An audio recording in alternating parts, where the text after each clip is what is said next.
नमस्कार, आपण पाहत आहात सांगोला रणरागिणी न्यूज, आवाज जनतेचा। नमस्कार, मी प्राध्यापक आरवाय गुटुगडे, सांगोला विधानसभा उमेदवार। आज पत्रकारांच्या समोर लाईव्ह येण्याचं कारण की 13 तारखेला रामचंद्रजी गुटुगडे साहेब यांचा वाढदिवस आहे आणि त्या निमित्तानं अखिल भारतीय महात्मा फुले समता परिषद आणि सांगोला पदाधिकारी यांची बैठक आणि रामचंद्र गुटुगडे साहेब यांचा अभिष्ट चिंतन सोहळा आणि पत्रकार बंधू आणि भगिनींचा एक सत्कार सोहळा आम्ही आयोजित केलेला आहे।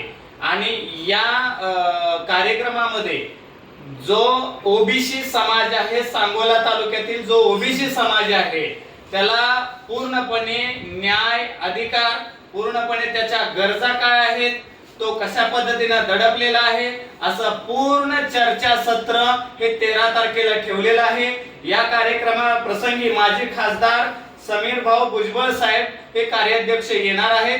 त्या संबंधित त्यावेळेला चर्चा केल्या जातील। पण सांगोला तालुक्यातील तमाम ओबीसी बांधवांना माझी एकच आव्हान आहे की तुम्ही 13 तारखेला 11 वाजता तुम्ही सदानंद लॉन्सला या आणि सगळ्यांच्या इच्छा काय आहेत, ओबीसी संबंधी चर्चा काय आहे, ओबीसीवर अन्याय सरकार करत आहे याच्या संबंधी आपल्याला रामचंद्रजी गुटुगडे साहेब यांच्या वाढदिवसानिमित्त चर्चा करून आणि पुढील कार्यवाही काय आहे याच्या संबंधी 13 ऑगस्ट रोजी या महाराष्ट्रातील ओबीसी समाज बांधवांचे फोन आल्यामुळे आम्ही दुपारी 11 वाजता ओबीसी समाजाची मोठी बैठक तसेच माझा वाढदिवस त्यावेळेस साजरा करण्यात येणार आहे।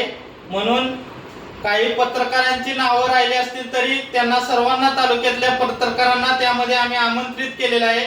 एक पत्रकार हा एक चौथा स्तंभ आहे या संविधानाचा, त्यांनाही न्याय मिळाला पाहिजे, त्यांचाही एनर्जी, ऊर्जा वाढली पाहिजे, म्हणून पत्रकार पुरस्कार सोहळा आणि ओबीसी समाजाची चिंतन मनन मोठी संवाद बैठक बोलवलेली आहे। तरी सर्वांनी उपस्थित राहावं आणि या कार्यक्रमाची शोभा वाढवावी ही मी जे काही कार्यक्रम आहे त्या कार्यक्रमासाठी माजी खासदार समीर भाऊ भुजबळ साहेब उपस्थित राहणार आहेत व जिल्हा तालुक्याचे समता परिषदेस व न्यू राष्ट्रीय समाज पक्षाचे महाराष्ट्राचे जेवढे पदाधिकारी आहेत ते सर्व पदाधिकारी या कार्यक्रमास उपस्थित राहणार आहेत। तरी जे काही आपले समाज बांधव आहेत त्यांनी उपस्थित राहावं ही मी सर्वांना विनंती करतो। धन्यवाद। ही सांगोला तालुक्यातली ओबीसी समाजाची महाराष्ट्रात पहिली बैठक आहे। जो आता एक GR 10 ते 15 दिवसात निघणार आहे, तो निघू नये त्याच्यासाठी मोठं संघटन हे सांगोला तालुक्यातून सुरू होणार आहे।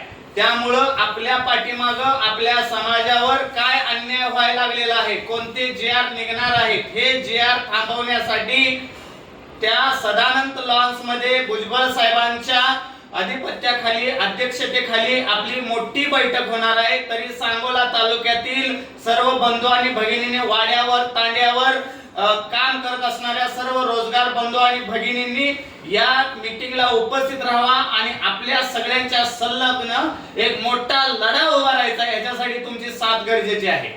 धन्यवाद। सध्याला जे काय काशीरामजींनी सांगितले की जिसकी जितनी संख्या बारी उसकी उतनी सत्ते में भागीदारी, ओबीसीला सत्तेच्या प्रमाणात प्रतिनिधित्व मिळतंय का? सध्याला जर ओबीसी जेवढी संख्या आहे तर महाराष्ट्राचा मुख्यमंत्री हा ओबीसी असायला पाहिजे, माढा लोकसभेचा खासदार हा ओबीसी असायला पाहिजे। आम्हाला सत्तेतली